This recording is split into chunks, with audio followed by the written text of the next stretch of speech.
right, book brats, it's time for a full summary of the book Baby Got Back. Problems by Sarah J. Maas. By the way, I'm on Patreon now, so if you'd like to support this channel, the link is in the description. So without further ado, let's just start at the beginning and go from there. By the way, spoiler alert. I guess. So the book starts off with our friend Chol Hawking, who is currently living out his Lieutenant Dan stage of life. His last name is actually Westfall, which is kind of fitting because in the last book he broke his back because he fall. Anyway, now he's wheelchair bound and is trying to search out a faith healer named Benny Hinn or whatever. He's also Hand of the King, and you may be thinking, isn't that in Game of Thrones? Yeah, it is. He's also traveling with this chick named Nesquik, who is the King's Guard, which is his old title. Anyway, they both travel to this guy named the Coggin, who's a warrior king. So they show up like, hey, we've brought you some jewels. And the king's like, no, thank you. I'm still not joining your stupid war. And then there's some conversation that goes back and forth. And eventually the king is like, I'll think about it. Oh, by the way, your city was just destroyed, so you might want to check on that. Then we cut to this chick named Wyron, who we met in the book The Assassin's Blade. She's actually a faith healer as well. And then someone named Pheasant or Peasant or Feasible, I don't know, something like that. Anyway, she tells Wyron about Chol. I think she's like the head faith healer or something. But Wyron says she won't heal Chol because he used to work for the king, who she considers to be a bad king because he kind of was a bad king, blah, blah, blah. Eventually, she agrees to do it because she took some code or something. So Wyron goes to Chol, and she's not very nice, but she starts to assess his injuries. Then she asks if his wiener works and starts poking around on his body, and you can cut the tension with a pair of scissors. And at this point, I'm thinking, are they going to end up together?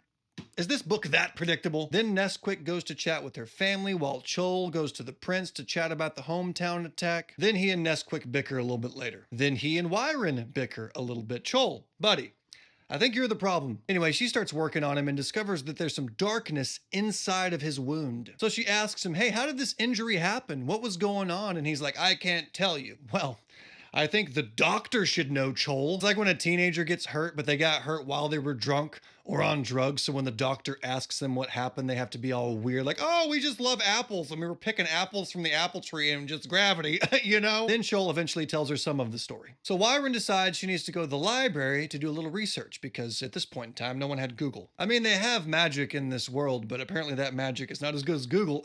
Am I right? But first she goes to the community bathtub to watch someone cry. Then she goes to the library. But unfortunately, the book she needs is in the restricted section. Obviously. She's also reminiscing about when Selena Sardothian taught her how to be an assassin in the book The Assassin's Blade. Callback. So while she's looking for this book in the restricted section of the library, she hears Filch coming in the distance, so she puts on the cloak of invisibility. Wait. While she's looking for this book, she finds the person she saw crying in the bathtub dead on the floor. So she goes to the main librarian, tells her about it. They send in some guards to try to figure out what happened. Later, she goes to visit Chol. She tells him what happened, and he believes it's Valg. Of course it's Valg. Okay, that's the only enemy in these books. By the way, this is exactly the plot of book 2, right? There's a vague enemy in the library killing people, and it turns out to be Valg. And then she asks Chol if he'd be willing to train the girls that work for her to go into battle. And I'm thinking, I thought you hated this dude. Oh well, I guess. Bring on the hot guy trains hot girl and her friends trope. So he agrees. And then she starts going back to work on him to try to heal him. And apparently this darkness that's lodged inside of his injury doesn't like the fact that he's getting healed, so it's going to be an issue for the whole book. Meanwhile, Nesquik is writing a hippogriff with some hot dude named Prince Sharkatek. And they chat about things that I don't care about. Cut back to Chol and Wyron, who have just finished their magical medical session and are currently having a tired tea party. Where's Mrs. Nesbit? Afterward, Chol tells Nesquik to go and try to find that Valg thingy they were talking about earlier. And she, of course, meets Shark Attack along the way, and they have this bonding moment, blah, blah, blah. And I'm thinking, oh, let me guess. They end up together too? Newsflash. They do. Anyway, cut to the next day. Now Chol is going to train the chicks, and apparently they have this special little saddle set up on the back of a horse so he can shout commands at them from a seated position like he's Bran from Game of Thrones or something. So he starts training these girls, and they're all super giddy. And here's the thing. I'm not buying it, okay? I mean, I like him as a character. Don't get me wrong. I feel like he's an underrated character. But it's not like he's just awesome, you know what I mean? Anyway, he trains them. And then he gets embarrassed because they carried him or something. And he gets mad at Wyron for that whole ordeal, but she continues to work on his back. Then he shares a little bit of his past. She works on his back a little bit more. And then his toesies start to move. Then Wyron goes to talk to this hot princess who apparently is her friend, kind of, about war or something. And now that Chol has had some toesy movement, he is in good spirits. Like that kid in high school who was always rude to people, but for some reason his mom brought him Chick-fil-A for lunch, so now he's kind of in a good mood. Anyway, then Wyron and him have a little horse training because apparently that's good for people whose legs don't work. A little equestrian therapy, if you will. Then everybody goes to a party. Wyron and Chol chat and bond. Nesquik and Shark Attack chat and bond. And Chol and Wyron almost get fixin' to be freaky. But they stop themselves because they realize the reason they have these emotions is because there's some aphrodisiac smoke in the air. Where is this party and how can I get to it? Then Nesquik tells Chol that she's leaving with Shark Tooth to do some sort of side quest thingy. So they do that, and Chol and Wyron keep on the healing process. And then she brings Feeling back to his feet. And during this mental, magical, medical session, they're able to see into one another's thoughts. And I'm thinking, does that mean they're mates? Well, I guess it wouldn't mean that because she's Faye and he's a dirty old human. Is there a cauldron nearby that you can push him into, Wyron, so he pops out all Fayed up? Anyway, at this point, it keeps cutting back and forth between Chol and Wyron and Nesquik and Sharktooth. And they're both bonding and they're talking about stuff. And I can't remember what that stuff was because I fell asleep halfway through it. But while Chol and Wyron are bonding, they're also fighting because it's Chol. And finally, we get to something interesting, which is when Wyron gets chased by something vague. We can't see it or hear it, but we know it's there, and she runs into Chol's room. Then Chol mans up and tells her, hey, don't fear. So she spends the night with him because she feels safe. But nothing happens. Then we cut back to Nesquik and Snapplefact. And they talk about a bunch of stuff that I don't care about. There's some new people that enter into the book, like Borte and Forte and Morte. I don't remember their names, but whatever. And they shoot some arrows together. And then they talk about big spiders who trade silk for time, I think. Then this person called the Hearth Mama tells the story of the Valg and these spiders and all the other enemies and how they're all working together and the origin story kind of a thing. And then she tells Nesquik and Snapplefact to go to a watchtower. And I'm thinking, isn't this the plot of the earlier books? Going to search for a watchtower to destroy it? Oh wait, that was a clock tower, wasn't it? Never mind. Then we cut back to Wyron, who is currently cosplaying Meredith Greystone from Faye's Anatomy. She's still working on his back, by the way. This is a medical textbook at this point. Then she asks Chol to dinner because apparently back surgery makes you hungry and wanting to go out with the person you're operating on. So they go eat and it's all cutesy and lovey-dovey. Meanwhile, Nesquik and Sparkplug go to the watchtower. While they're there, they find this spider who chats with them, then attacks them, but they get out of that pretty easily because Buckbeak shows up and kills it. And then this shapeshifter named Falcon shows up. Apparently he followed them there because he wanted to see what they were doing. Anyway, he got injured somehow there as well. So they take him back to get him healed up. Then we cut back to Chol and Wyron, who are having a conversation with the princess, who tells them that the king does not want to help alien Galifianakis in her war. Then Chol chats with the prince about this whole thing. Then we cut back to Nezrin and Charcuterie Board. They're all hanging out around this fire, and all of a sudden Nesquik just starts singing. Oh, great. It's a musical now. Kind of like that weird single episode of Grey's Anatomy where all the characters just start breaking out into song for some reason. Anyway, Charcuterie is able to connect with Nesquik because she's a good singer. I get that. And then they go to more watchtowers to find more enemies. Then Chol goes to chat with the Coggin because he wants to get some weapons sent to alien Galifianakis to help her in the war, but the Coggin gets offended and just wheels him out of the room and shuts the door. And to me, that was the funniest part of this book. Then Chol chats with Wyron, but they just end up fighting because he's in a bad mood because the Coggin upset him, but he doesn't have the mental maturity to look at the situation and say, hey, Wyron, it's not your fault, but I would like to spill the tea. Instead, he just takes it out on her. Anyway, he says a lot of hateful things to her because hashtag I'd pick the bear too. And then all of a sudden he stands up to apologize. And then they kiss. And then someone walks in.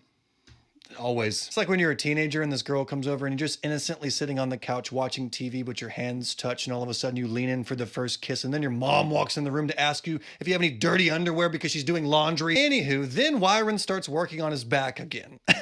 Kill me. And then she tells him she's about to have a party for her birthday. And he's like, how old are you turning? And she's like, 22. And immediately in my head, I hear this. I don't know about you, I'm feeling 22. Then we cut back to Nesquik and Chartreuse, who are currently cosplaying Dora the Explorer. And they're also talking about, who cares? Anyway, at some point they're off riding Buckbeak and they come across this baby hippogriff who's trapped. So they try to save it, but they just end up getting stuck in this giant spider web. So the spider comes out and kills the baby hippogriff, which was Very sad, and I hated that part. And then they kill the spider with arrows. But then they turn around and see a bunch of spiders coming for them, like Harry and Ron standing in the Forbidden Forest before the car saved them. Remember that part? Then the hippogriff is like, I'm out of here. Peace out. So now Nesquik and Charmin Ultra can't fly away, they have to hoof it out of there. Meanwhile, Chol and Wyron are going horseback riding for an entire freaking chapter. And then at some point, somebody finds a Fey graveyard. I can't remember who it was or what the implications of finding it were, but it's in there, so do with that what you want. Then Chol and Wyron go to have a chat with the prince and princess. Princess tells Wyron to marry the prince, but Wyron is like, oh my gosh, it's my birthday, I can't pick. Then the princess says something snarky, so Wyron just shoves her in the pool and everybody just laughs because it's so funny. Then later Chol gives Wyron a sweet gift because apparently he's noticed her always fumbling around with something in her pocket like she's a recovering crackhead, and he bought her something to hold whatever that thing is. And then Chol and Wyron have a little one-on-one session of hot yoga. Except it's not hot yoga, it's, you get what I'm saying? And she gets multiple. Attaboy. Anyway, after they're done, she tells him that the thing she's fumbling around in her pocket with all the time is a note from Cellophane Sabretooth that she gave her whenever she was being trained by her. Meanwhile, Nesquik and Shart Pants are still running from spiders. And they also have the dude Falcon with them for some reason. Anyway, then Shar Shar Binks gets killed by the spiders. Or does he? Which allows Nesquik to run away to escape the spiders, but she's too slow and they find her pretty much instantly. So they capture her, spin her up, and hang her from the ceiling of a cave like she's Frodo Baggins. And there she sees Shark Attack, who is totally not dead and is just in the floor passed out. So Nezrin is about to be killed by this spider, but she's like, hey, tell me a story first. So the spider's like, all right. And he tells her the story of how Aunt Maeve is actually a Valg queen.